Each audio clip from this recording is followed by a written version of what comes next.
तो बंदर पकड़ने का काम मूल रूप से तो वन विभाग का है। नगर परिषद या जो भी लोकल बॉडीज़ हैं उनको निर्देशित किया हुआ है। हनुमानगढ़ जंक्शन के दुर्गा कॉलोनी एरिया में बंदरों ने मचा रखा है आतंक। लोग हैं भयभीत और वन विभाग और नगर परिषद दोनों एक दूसरे पर डाल रहे हैं मुद्दा, और वह भी आपको दोनों अधिकारियों की बातचीत सुनाएंगे कि दोनों अधिकारियों ने आखिरकार इस जिम्मेदारी को निभाने के लिए क्या कहा है।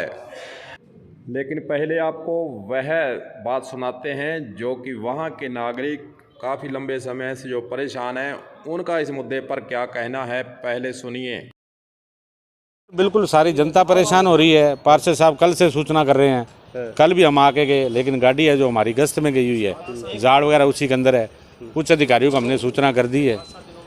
वैसे मैं होमगार्ड फॉरेस्ट विभाग से हैं, तो मेरे को मीणा जी ने भेज दिया उच्च अधिकारियों ने कि आप जाओ। मैंने कहा सर वहाँ व्यवस्था ही नहीं है कोई हमारे पास, हम जाके करेंगे क्या। बंदर ने आतंक मचा रखा है, सारी जनता परेशान हो रही है। जब इस समस्या के बारे में नगर परिषद युक्त से बातचीत की गई तो उनका सुनिए जरा जवाब। देखिए, हमारे पास जो नगर परिषद में जो हमारे जो सफाई कर्मचारी होते हैं वो बंदर पकड़ने में एक्सपर्ट नहीं होते। तो बंदर पकड़ने का काम मूल रूप से तो वन विभाग का है, और वन विभाग यदि हमारे कर्मचारियों की या हमारी कोई सहायता उनको आवश्यक होगी या ज़रूरत होगी तो वो हम उपलब्ध करवा देंगे। मेरे ऐसे नॉलेज में कोई ऐसा प्रपत्र नहीं है जिसमें कि नगर परिषद की जिम्मेवारी तय होती है। कोई ऐसा होगा तो लोगों को राहत देने के लिए हमें जो भी वन विभाग जो भी हमसे सहायता चाहेगा वो हम कर देंगे, क्योंकि आगे भी ऐसा ही होता आया है कि नगर परिषद जो है उसमें मदद करती है, और पर पकड़ने के लिए जो एक या दो एक्सपर्टीज़ इसमें चाहिए होते हैं तो वन विभाग वाले ही उपलब्ध करवाते हैं।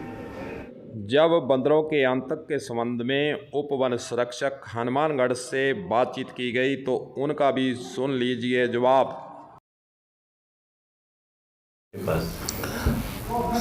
बंदरों को पकड़ने के लिए यहाँ हनुमानगढ़ में वन विभाग में एक्सपर्टाइज नहीं है।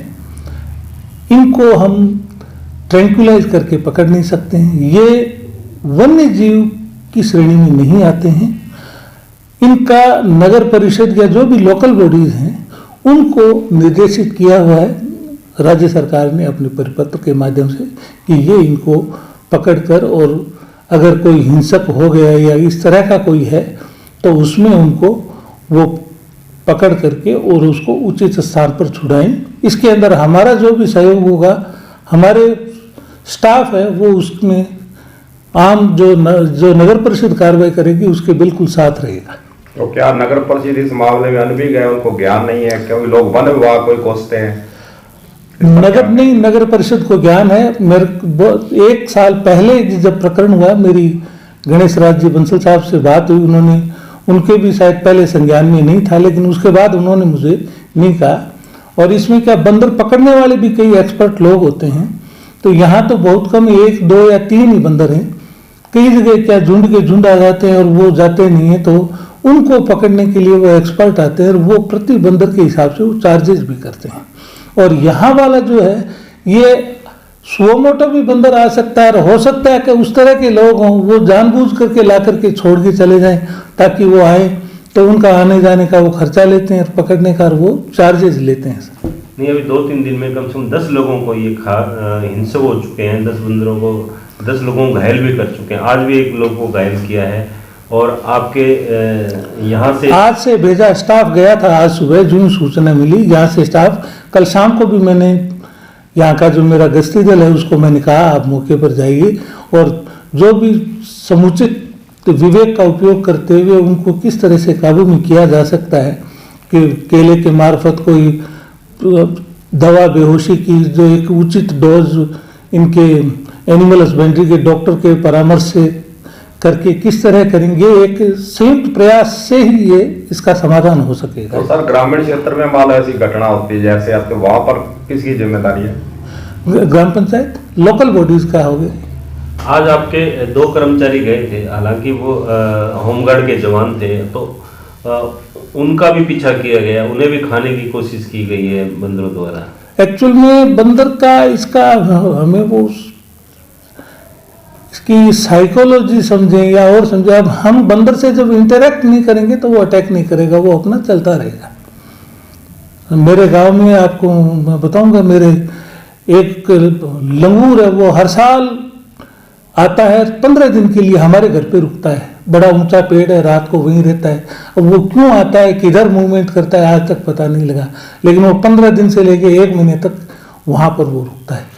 तो ये जीव हैं और ये अपने हिस्से हैं, जैसे पालतू जानवर हैं। जयपुर है, जयपुर बंदरों से भरा हुआ है, लेकिन यहाँ पे हिंसक हो रहे हैं ये। हिंसक के जैसे मसीता वाली क्या कारण मानते, क्यों हिंसक हो रहे हैं? लोग छेड़ते हैं इसको, कुछ तंग करते हैं? यह एक बड़ा कारण हो सकता है। जबकि बंदर जयपुर में है, अपन देखते हैं जयपुर में घरों से जबरन उठा के चीज ले जाते हैं, घर के अंदर घुस के। मैंने देखा है, फ्रीज खोल करके फ्रीज में से केले का पूरा गुच्छा निकाल करके दौड़ के छत पे आ गया। जब मालिक को पूछा तो बोला कि फ्रीज खोल करके, और वो लेके चला गया। तो ये एक तरह से मतलब ये मतलब वाइल्ड नहीं है, ये पालतू की, या जैसे मान लो अपने एक हैबिटेट का ही पार्ट है। नगर परिषद के अधिकारियों का कहना है कि यह काम वन विभाग का है, और वहीं दूसरी ओर उप वन संरक्षक हनुमानगढ़ का कहना है कि एक परिपत्र राज्य सरकार के द्वारा जारी किया हुआ है, उसके तहत नगर परिषद और नगर पालिका की जिम्मेदारी है कि इस प्रकार बंदर जब आतंक फैलाए तो उसको पकड़वाना, और सभी प्रकार के बजट नगर परिषद को ही आवंटित होते हैं। अब मामला आतंक का है और नागरिक परेशान हैं। हालांकि दोनों ही अधिकारी एक दूसरे पर बात डाल रहे हैं। नियमों का हवाला भी वन विभाग के द्वारा दिया गया है। अब देखना यही है कि दोनों विभाग सामंजस्य स्थापित कर हनुमानगढ़ जंक्शन के अंदर जो बंदरों ने आतंक फैलाया हुआ है उसको ख़त्म करते हुए कब इस समस्या का निदान निकालते हैं। कलम न्यूज़ के लिए गुरदेव सिंह सैनी की हनुमानगढ़ से रिपोर्ट।